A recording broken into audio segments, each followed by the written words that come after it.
নমস্কার, কেমন আছেন সবাই? আমার আরেকটি ভিডিওতে আপনাদেরকে স্বাগত জানাই।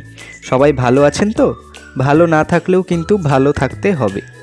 তো দিনটা ছিল 4 জুলাই 2025। পুরী যাওয়ার উদ্দেশ্যে রওনা দিয়েছিলাম মেদিনীপুর স্টেশন থেকে। তখন সকাল 5টা মতো বাজে, আমাদের ট্রেন ঢুকে গেছে দেখতে পাচ্ছেন। এদিকে দেখতে পেলেন তো আমি কাদের সাথে যাচ্ছিলাম?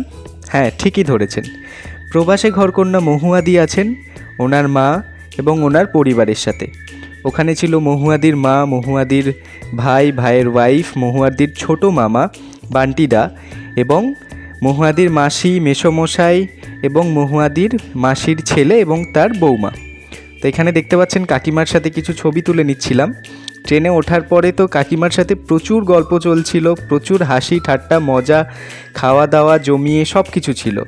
তো এখানে কাকিমার সাথে ছবি তুলে নিচ্ছিলাম, তারপরে আমার কিছু ছবি তুলে নিলাম। তারপরে দেখতে দেখতে আমাদের জার্নি এগোতেই থাকলো। আমরা না ঘুমিয়ে সবাই মিলে প্রচুর গল্প করেছি, প্রচুর হাসি ঠাট্টা মজা সব কিছু ছিল। তো এখানে সম্ভবত আমরা পুরীর কোনো একটা নদী পেরোচ্ছিলাম, আমার এই সময় মনে নেই। তো পুরো জার্নিটা আমাদের অসাধারণ ছিল, অসাধারণ মানে আমি আপনাদেরকে বলে বোঝাতে পারবো না।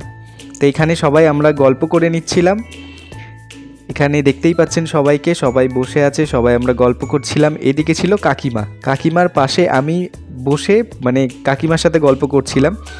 তো কাকিমাকে দেখে বুঝতেই পারছেন কাকিমা কতটা হাসি খুশি মানুষ এবং কতটা ভালো মনের মানুষ, সেটা আপনারা সবাই জানেন, নতুন করে আর বলতে হবে না আমাকে।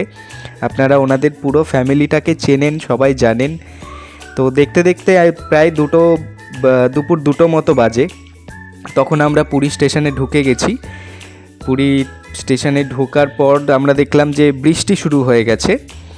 তো বৃষ্টি শুরু হয়ে গেছে, এবার আমরা বৃষ্টির জন্য একটু এক জায়গায় টেন্ট করা ছিল, ওখানে কিছুক্ষণ অপেক্ষা করার পর তারপরে আমরা টোটো ধরে নিলাম, চলে যাচ্ছি আমাদের যেখানে থাকার ব্যবস্থা ছিল সেখানের উদ্দেশ্যে।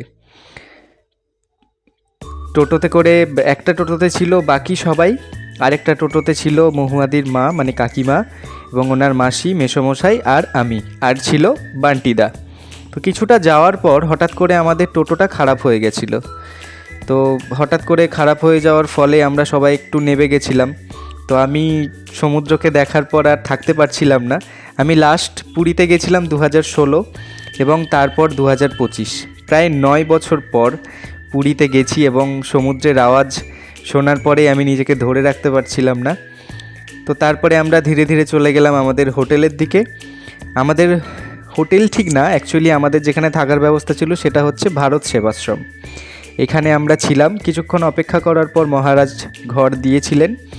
তারপরে আমরা ফ্রেশ হয়ে সবাই মিলে খাওয়া দাওয়া কিছু করে চলে গেছিলাম পুরীর বিচের উদ্দেশ্যে।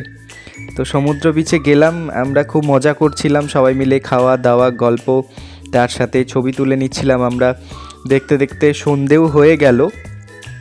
তো এখানে সন্ধে হয়ে গেছে, সন্ধেবেলা সমুদ্র অসাধারণ সমুদ্রের গর্জন, তার সাথে হাওয়া, তার সাথে এত দোকান পাট। আমি 2016 সালে লাস্ট যখন গেছিলাম তখন কিন্তু এত দোকান ছিল না। এখন যখন গেলাম 2025-এ প্রচুর দোকান, প্রচুর মেলা, প্রচুর মানে সব কিছু অনেক বেশি। স্বাভাবিক, এত মানুষ এখন ওখানে যায়, তো এটা স্বাভাবিক যে এত দোকান হবেই, প্লাস এত মেলা। তো সমুদ্র আমার বরাবরই খুব ভালো লাগার একটা জায়গা। আমাকে যদি আপনি বলেন পাহাড় আর সমুদ্রের মধ্যে কোথায় যেতে, আমি সবসময় একটাই জায়গা পছন্দ করব, সেটা হচ্ছে সমুদ্র। তারপরে এখানে দেখছিলাম আমরা সমুদ্র আরতি হচ্ছে, যেমন গঙ্গা আরতি হয় তেমনই সমুদ্রদেবের আরতি হচ্ছে। তো সেটাও আমরা সামনে থেকে দেখছিলাম, তার সাথে সমুদ্রদেবের গর্জন, পুরো ব্যাপারটা মিলিয়ে ছিল অসাধারণ একটা অনুভূতি। আমার প্রথমবার রথযাত্রায় পুরীতে যাওয়া, আমি প্রথমে একটু ভয় পাচ্ছিলাম যে এত ভিড় হবে, কিন্তু জগন্নাথ দেবের আশীর্বাদে পুরো জার্নিটা অসাধারণ ছিল। এখানে দেখতে পাচ্ছেন কত বড় নাগরদোলা, তো এত বড় নাগরদোলা হয়তো আমি প্রথমবার দেখলাম। তো মেলাটাও খুব সুন্দর ছিল, আমরা খুব কাছে গিয়ে দেখছিলাম। তো রাত ধীরে ধীরে বাড়ছে, এবার আমাদেরকে যেতে হবে। চলুন হোটেলে ফিরে যাই, দেখা হচ্ছে পরের ভিডিওতে। কালকে আপনাদেরকে দেখাবো পুরীর রথযাত্রা কেমন ছিল, উল্টো রথযাত্রা। সবাই ভালো থাকবেন, সুস্থ থাকবেন, আমার ভিডিও কেমন লাগে জানাবেন এবং লাইক শেয়ার কমেন্ট করবেন। টাটা।